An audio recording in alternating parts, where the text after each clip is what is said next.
ইফতার করার পরপরই আপনার ছাত্রলীগ যুবলীগ এরা দুই পক্ষ মিলে মাঠে নেমে যান। অতি দ্রুত সময়ের ভিতরে আমাদের বাংলাদেশে নতুন আরেকটি খুশির সংবাদ আসতে পারে। আমাদের যে সেনাপ্রধান রয়েছেন ওয়াকারুজ্জামান, এদিকে এবার সেনাপ্রধান ডক্টর ইউনূসের বিরুদ্ধে যুদ্ধ ঘোষণা করেন। শেখ হাসিনার পক্ষ নিয়ে ইতিহাস তৈরি করছেন। দেশে আবারও যুদ্ধ পরিস্থিতি তৈরি হয়েছে। উপদেষ্টা, সমন্বয়ক সবাই আতঙ্কে আছে। ভারত যে আশঙ্কা করেছিল ডক্টর ইউনূস সেটাই ঘটালেন চীনে গিয়ে। ভারতের সেই আশঙ্কায় অবশেষে ঘি ঢেলে দিয়েছেন ডক্টর মোহাম্মদ ইউনূস। নোবেল পাইছেন এমনে অনেক রাজনীতিবিদ ওনারে হালকা নেয়। ওই ঘটনাটা সামনে আসছেন, দেন বোঝা গেছে তিনি সঠিক এই কাজটা করবেনই। তো ডক্টর ইউনূসের এই যে কৌশল, এবার এটা তার নিজের হোক, উপদেষ্টাদের কাছ থেকে আসুক, বাট কঠিন একটা কৌশল তিনি অ্যাপ্লাই করছেন। বহুত শব্দটার সাথে একটু অট ফিল হবে, বাট পুঙ্গি বাজার যাবে। আওয়ামী লীগ নতুন করে আবার সংগঠিত হচ্ছে এবং তারা নিজেদের মধ্যে আলাপ আলোচনা করছেন, কর্মপদ্ধতি ঠিক করছেন, পরিকল্পনা করছেন কিভাবে আওয়ামী লীগকে আবার দাঁড় করানো যায়। নতুন কর্মসূচি দিচ্ছেন, লিফলেট বিতরণ করছেন এবং ইউনূস সরকারের পদত্যাগ দাবি করছেন। একের পর এক জামিনে বের হচ্ছেন আওয়ামী লীগ ছাত্রলীগ নেতারা। যুক্ত নেতাদের নিয়ে আন্দোলনে নামার পরিকল্পনা আছেন অনেকেই। এই সরকার কিন্তু ক্রমাগত বিভিন্ন কর্মকাণ্ডের মাধ্যমে তাদের নিরপেক্ষতা হারাচ্ছে। এই সরকার আগামীতে একটা নির্বাচন করবেন, সরকার কি তখন নিরপেক্ষ থাকতে পারবেন? সার্জিস আলম সরকারের যে ক্ষমতা ওনার থাকার কথা না, সেই ক্ষমতার অপপ্রয়োগ করে মানুষকে ভয় দেখিয়ে উনি সেগুলো করার মাধ্যমে বোঝানোর চেষ্টা করছেন যে তিনি একজন বড় কেউ কাটা হয়ে গেছেন। এবং আগামীতে কিন্তু এগুলো হিসাব হবে, যারাই ক্ষমতায় আসুন এগুলো কিন্তু হিসাব। সবচেয়ে গুরুত্বপূর্ণ হলো যুদ্ধ বিমানটা আমাদের প্রয়োজন, সেটা পেতে যাচ্ছে বাংলাদেশ। ওরা তো বিলম্বে নির্বাচন চান। আচ্ছা, আপনারা আমাকে বলেন তো, সংস্কার ছাড়া কি আপনারা নির্বাচন চান? মানে আপনারা কি নির্বাচন চান? ডক্টর ইউনূস 2028 সাল পর্যন্ত ক্ষমতায় থাকার গ্রিন সিগন্যাল পাচ্ছেন। ডক্টর ইউনূসের পক্ষে নজিরবিহীন আন্তর্জাতিক বন্দোবস্ত সফল। চারদিকে শুধু ডক্টর ইউনূসকে নিয়ে এই পরিকল্পনা। এইবার নতুন একটি ঘটনা ঘটেছে। দর্শক শ্রোতা, ডক্টর ইউনূস চীন গিয়েছেন এবং তিনি চীন যাওয়ার পর থেকে বাংলাদেশের মধ্যে অনেক ঘটনা ঘটতেছে। গত কিছুদিন আগে সেনাপ্রধানকে নিয়ে সেনাপ্রধানের বিরুদ্ধে গিয়ে অনেক বক্তব্য উঠেছিল এবং সেনাপ্রধানের বিরুদ্ধে এক প্রকার অনেকে মাঠেও নেমে গিয়েছিল। এখন আমরা কি শুনতে পাচ্ছি? দর্শক শ্রোতা, সেনাপ্রধানের পদক্ষেপ দেখলে আপনারা অবাক হয়ে যাবেন এবং দেশের রাজনৈতিক প্রেক্ষাপট সর্বশেষ কোন জায়গায় গিয়ে সমাধান হয় এইটাও দেখতে পারবেন। আসুন দর্শক, আমার কথা না বাড়িয়ে ভিডিওর মূল আলোচনায় চলে যাই। ভিডিওর প্রথমে যেই অংশবিশেষগুলো দেখেছেন সেইগুলোর বাকি অংশগুলো আপনাদেরকে এই জায়গায় এক এক করে ধারাবাহিকলি দেখাবো। হয়তো অতি দ্রুত সময়ের ভিতরে আমাদের বাংলাদেশে নতুন আরেকটি খুশির সংবাদ আসতে পারে। এটি বলতে পারেন যে আসলে খুশির সংবাদ কি। আমরা যতটুকু শুনতে পারতেছি যে আমাদের যেই সেনাপ্রধান রয়েছেন ওয়াকারুজ্জামান, হয়তো উনি ক্ষমতা নিতে পারেন এবং কি মাননীয় প্রধানমন্ত্রী আবারও ক্ষমতা ফিরে পেতে পারেন। সেজন্য কিন্তু ইতিমধ্যে লবিং চলতেছে। এখন প্রশ্ন হচ্ছে যে আসলে কি ক্ষমতা পাওয়ার সম্ভাবনা কতটুকু? আমি বলবো যে অবশ্যই 99% হচ্ছে উনি আবারও ক্ষমতা ফিরে পাবে। কারণ কি, যে উনি যে পদত্যাগ করেছেন এখনও পর্যন্ত এটার আপনার সঠিক দিক নির্দেশনা অথবা উনি রাষ্ট্রের জনগণের কাছে এখনও পর্যন্ত সেটি প্রকাশ করে নাই এবং কি উনি বলেও নাই যে আমি পদত্যাগ করেছি, যে আমাকে ষড়যন্ত্র করে পাঠিয়ে দেওয়া হয়েছে। এখন যে সেনাবাহিনীর প্রধান ওয়াকারুজ্জামান, আপনারা জানেন যে ওনার অনেকটাই কাছের লোক ছিল, কিন্তু এখনও পর্যন্ত আমরা নতুন করে ইতিমধ্যে হয়তো আপনারা কেউ ওনার নতুন কোনো বক্তব্য এখন পর্যন্ত শোনেন নাই। বিশেষ করে সেনাবাহিনীর ভিতরে কিন্তু অনেক বড় একটি চলতেছে, যদিও আমাদের এই বিষয়গুলো নিয়ে একটু অপেক্ষা করতে হবে। কিন্তু এটি সত্য যে মাননীয় প্রধানমন্ত্রী কিন্তু আবারও ক্ষমতা ফিরে পেতে পারেন। কিন্তু আসলে সেটা কার মাধ্যমে ফিরে পেতে পারেন? আপনারা জানেন যেহেতু সেনাবাহিনীর মাধ্যমেই মাননীয় প্রধানমন্ত্রীর ক্ষমতাচ্যুত হন এবং কি ওনাকে ষড়যন্ত্র করে ভারতে পাঠিয়ে দেওয়া হয়।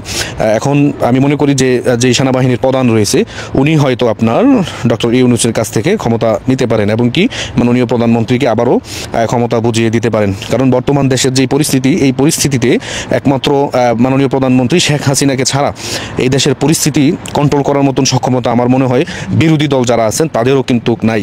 কারণ দেশের এই ক্লান্তি লগ্নে এবং দেশের এই পরিস্থিতিতে একমাত্র শেখ হাসিনাই পারে এই দুর্যোগপূর্ণ বাংলাদেশকে একটি সঠিক পথে নিয়ে আসার জন্য, যেহেতু রাষ্ট্র পরিচালনার ক্ষেত্রে ওনার দক্ষতা অনেকটাই বেশি। আর যারা কিনা আপনার অতিথি পাখি, তারা কিন্তু একটু সময়ের জন্য আসে এবং তাদের যখন ফায়দা লুটা শেষ হয়ে যায় তখন কিন্তু তারা আবার ঠিকই তাদের গন্তব্যে ফিরে যায়। ঠিক সেম আমি মনে করি যারা সমন্বয়কারী ছিল তারা একটি অতিথি পাখির মতন তারা ব্যবহৃত হয়েছে এবং কি তাদেরকে ব্যবহার করে একটি মহল ফায়দা নিতে চেয়েছিল, যদিও এখন পর্যন্ত সেই ফায়দাগুলো আমার মনে হয় না যে হাসিল করতে পেরেছে বাংলাদেশ থেকে। এই জন্য বলবো প্রত্যেকটি সচেতন নাগরিক যারা কিনা রয়েছেন আপনারা অবশ্যই আপনারা নজর রাখবেন, খেয়াল রাখবেন, এবং কি এই দেশটা হচ্ছে আমার আপনার সবার। কারণ এই বাংলাদেশকে নিয়ে আমাদের অনেক স্বপ্ন রয়েছে, মাননীয় প্রধানমন্ত্রীর অনেক স্বপ্ন রয়েছে এই দেশকে কিভাবে আরও উন্নত করা যায়। কিন্তু সুন্দর একটি রাষ্ট্রকে যারা এইরকম পরিস্থিতির মধ্যে ঠেলে দিয়েছে তাদের বিচারও কিন্তু এই বাংলার মাটিতে হবে অবশ্যই। যারা এর সাথে জড়িত ছিল তারা কিভাবে কার এজেন্ডা বাস্তবায়ন করতে এসেছিল তারা সব কিছুই কিন্তু আস্তে আস্তে বের হবে। আমি এখনও বলি আমাদের যে মাননীয় সেনাপ্রধান সাহেব রয়েছেন ওনাকে শ্রদ্ধার সাথেই বলবো, যদি আপনি এখনও পর্যন্ত কিন্তু কিছু জনগণের কাছে গোপন করেন আমি বলবো দ্রুতই সেটি প্রকাশ করুন, এবং মাননীয় প্রধানমন্ত্রী যে পদত্যাগ করেনি এটিও আপনি জাতির সামনে তুলে ধরুন। আমি আশাবাদী আপনাকে অবশ্যই জাতি সম্মানের সাথে এবং কি শ্রদ্ধার সাথে দেখবে বলে আমি আশা করি ইনশাআল্লাহ।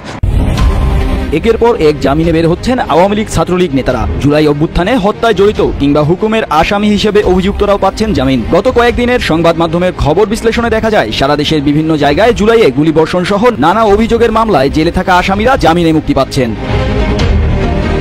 অভিযুক্ত এই সকল আসামির জামিনে সোশ্যাল মিডিয়ায় ক্ষুব্ধ প্রতিক্রিয়া জানাচ্ছে জুলাই অভ্যুত্থানে সংশ্লিষ্ট নানা মহল। জুলাই রেভলিউশনারি অ্যালায়েন্স নামে একটি সংগঠনের ফেসবুক পেজে প্রতিক্রিয়া জানিয়ে পোস্ট করা হয় এ বিষয়ে। পোস্টে লেখা হয়, আপনি জেনে অবাক হবেন যে এই জামিন বাণিজ্যের সাথে জড়িত সবাই আওয়ামী লীগ বিরোধী। শত শত নেতাকর্মী জামিনে বের হয়ে দেশকে অস্থিতিশীল করার ষড়যন্ত্র করছে। তাদের মূল লক্ষ্য হলো বিশৃঙ্খলা সৃষ্টি করে জনগণের শান্তি নষ্ট করা। শহীদের রক্তের সাথে এমন বিশ্বাসঘাতকতা আমরা কি মেনে নিতে পারি? দেশের স্বার্থের বিরুদ্ধে কোনো ষড়যন্ত্রই সফল হতে দেওয়া যাবে না।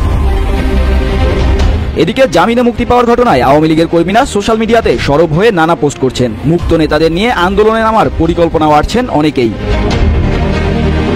সরাসরি হত্যায় জড়িত অভিযুক্তদের কিভাবে কিংবা কোন ক্ষমতা বলে জামিন মিলছে তাও অজানা। তবে এ বিষয়ে অসন্তোষ জানাচ্ছে নানা মহলে। একদিকে বিচারের দাবি, অন্যদিকে জামিনে মুক্তি। জুলাই অভ্যুত্থানের 7 মাসের ব্যবধানে এমন অবস্থায় হতাশা বিরাজ করছে আন্দোলনে অংশ নেওয়া অনেকের। জরুরি ভিত্তিতে বিএনপির রহস্য ফাঁস, খুবই জরুরি আলাপ। দর্শক, এই আলোচনা নিজে শুনবেন, শেয়ার করে অন্যকে সুযোগ করে দিবেন শোনার।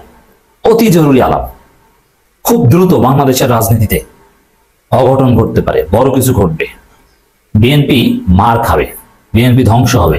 আপনাকে বিএনপির বিরুদ্ধে 5 আগস্টের মতো আবার রাস্তায় নামার প্রয়োজন হতে পারে যদি আপনি টাইমলি সচেতন না হতে পারেন। তবে হ্যাঁ, যথাযথ সময় সচেতন হলে বিএনপির বিরুদ্ধে 5 আগস্ট ঘটাতে হবে না, তুলে দিলেই বিএনপি উড়ে যাবে। কারণ বিএনপি তো ঈদের পর আন্দোলন করা দর, এরা ভীতু কাপুরুষ, এরা পুলিশের বাঁশির শব্দ শুনে উল্টা দিকে দৌড় দিয়ে দর। কিন্তু এরা একেবারে ছেলে দেওয়ার মতো নয়, কারণ এরা তো চাঁদাবাজি করে, লুটপাট করে, নিজা মারামারিতে এখন পর্যন্ত করে 46 জনকে হত্যা করেছে তারা।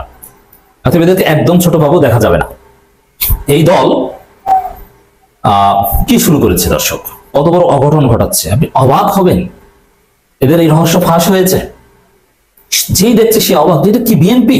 এটা আওয়ামী লীগের চাইতে নিকৃষ্ট, ভাল হোমাদাল আওয়ামী লীগের চাইতে নিকৃষ্ট।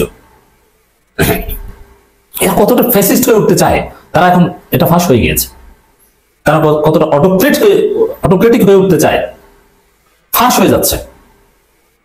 কোনো রাগঢাক নেই, এগুলো মানুষ গোপন করে, কিন্তু না, ওপেনলি তারা অটোক্রেটিক হয়ে উঠতে চাচ্ছে, ওপেনলি ধান্দাবাজি করতে চাচ্ছে।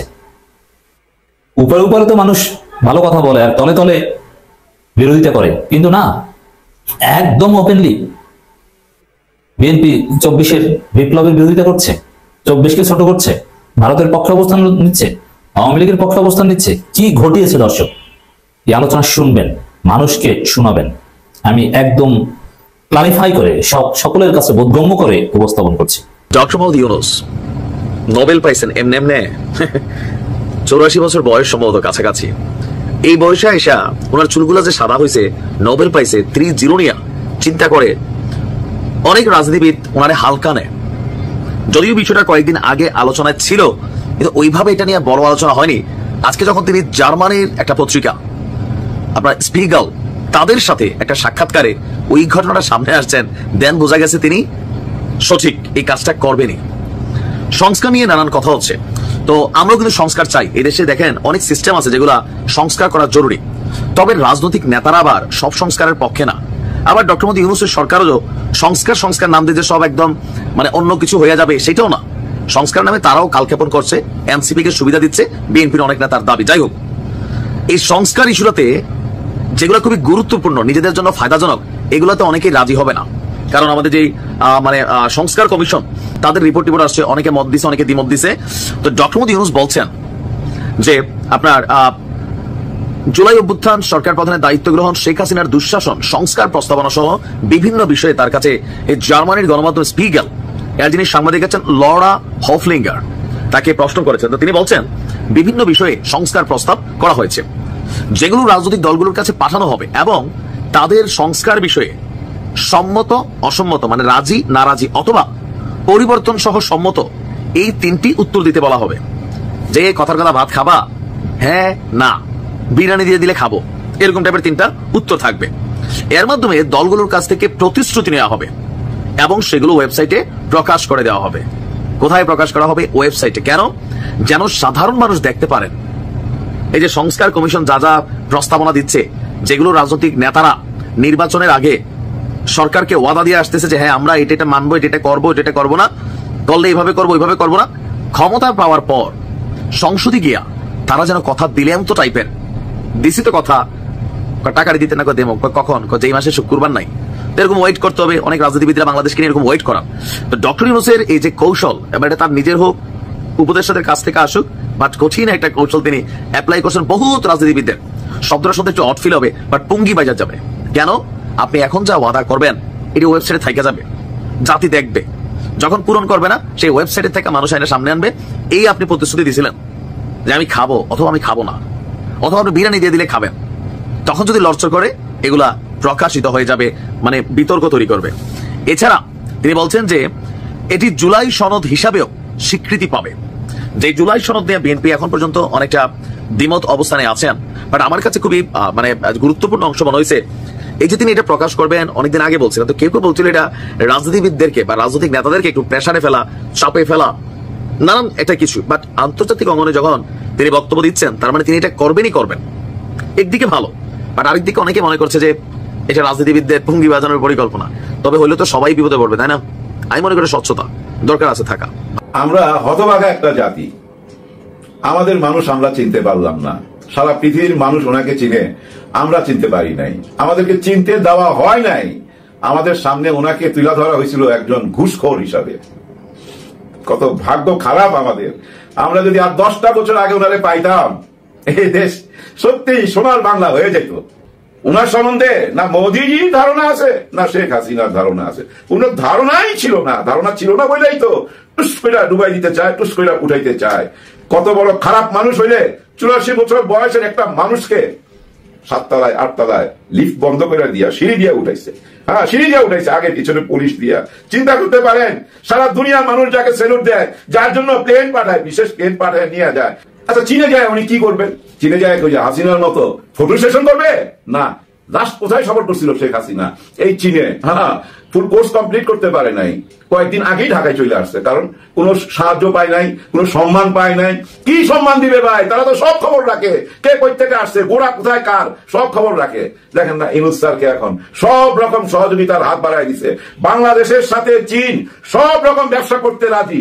দেখেন চীন 2028 সাল পর্যন্ত, মানে এখন 2025, 26, 27, 28, আগামী 4 বছর যেসব পণ্য পাঠাবে এগুলার কোনো শুল্ক নিবে না, মানে ট্যাক্স ফ্রি করে দিছে।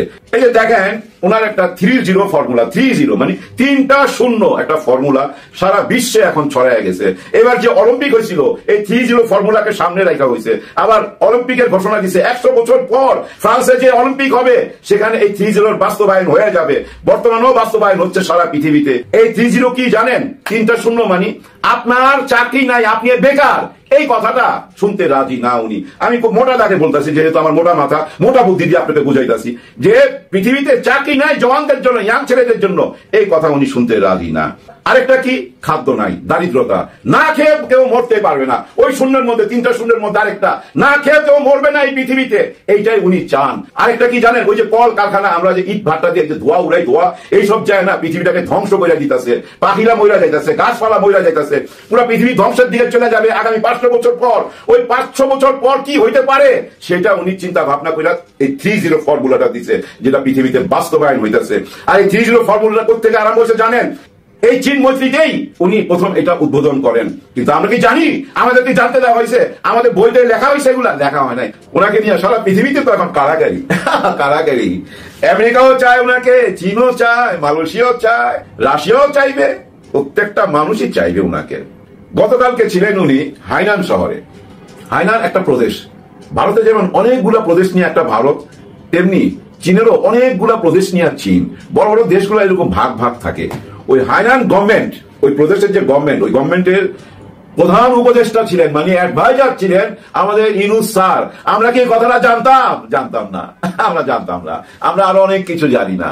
ওনার যে গ্রামীণ মডেল, এই যে ক্ষুদ্র ঋণ, এটা কিন্তু পুরা চীনে আরো 10 থেকে 12 বছর আগে ওনারা ওই মডেলে কাজ করে যাচ্ছে, উন্নতি হয়েছে। ওনার যে সোশ্যাল বিজনেসের মডেল, ওইটাও কিন্তু ওইখানে গ্রহণযোগ্যতা পাইছে। চীন কত বড় দেশ, শুধু চীন না ভাই, পৃথিবীর বহু দেশে ওনাকে নিয়ে গবেষণা করা হয়। এই যুক্তরাজ্যে বুঝছেন ক্লাস 8-7 এর বইতে ওনাকে পড়ানো হয়। হ্যাঁ, ওনার জীবন সম্বন্ধে ওনারা পড়ে, ওনার বাড়ি চিটাগাং, কোথায় উনি জন্মাইছেন, এগুলো নিয়ে আলোচনা করে। কিন্তু আমরা আলোচনা করতাম না, আমাদেরকে জানতে দেওয়া হয় নাই। আমাদের পাঠ্য বইয়ে ওনার নাম তো দূরের কথা, মুখে ওনার নাম নিয়ে একটা স্ট্যাটাস দিলে, ভালো কিছু বললে খবর কইরা দিত। সত্যি আমরা হতভাগা জাতি। এখন আসি, কেন হঠাৎ করে আমেরিকা এতগুলো টাকা দিল? 73 মিলিয়ন, অনেক টাকা। যে টাইমে আমেরিকার সব দেশের টাকা দেওয়া বন্ধ করে দিল, হ্যাঁ, ওনারা যেসব সাহায্য করতো সব বন্ধ করে দিল, ওই টাইমে কেন বাংলাদেশে দিল? কেন রোহিঙ্গাদের জন্য 73 মিলিয়ন ডলার দিল? এর পিছনে কারণ জানেন?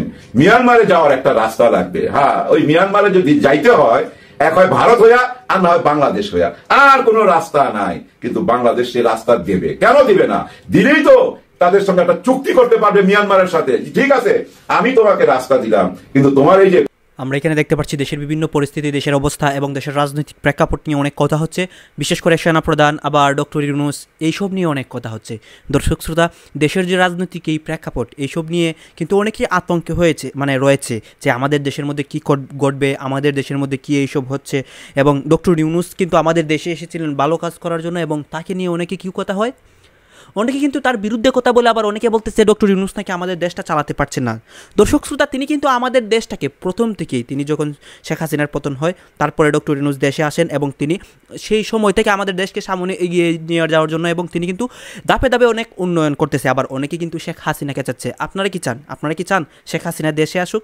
এইটা আপনাদের মন্তব্য আপনারা কমেন্ট বক্সে লিখে যাবেন। আর এতক্ষণ আপনাদেরকে যা কিছু দেখিয়েছি সব কিছু কিন্তু আমরা সোশ্যাল মিডিয়া থেকে সংগ্রহ করেছি, এখানে আমাদের নিজস্ব কোনো মন্তব্য নেই বা নিজস্ব কোনো সিদ্ধান্ত নেই। সর্বশেষ আপনাদের কাছে আমাদের একটা রিকোয়েস্ট থাকবে, আপনারা যদি আমাদের চ্যানেলের নতুন দর্শক হয়ে থাকেন, চ্যানেলটি সাবস্ক্রাইব করবেন এবং পাশে থাকা বেল বাটনটি বাজাবেন, যাতে করে নেক্সট ভিডিওটা সবার আগে আপনাদের কাছে পৌঁছায়। ধন্যবাদ।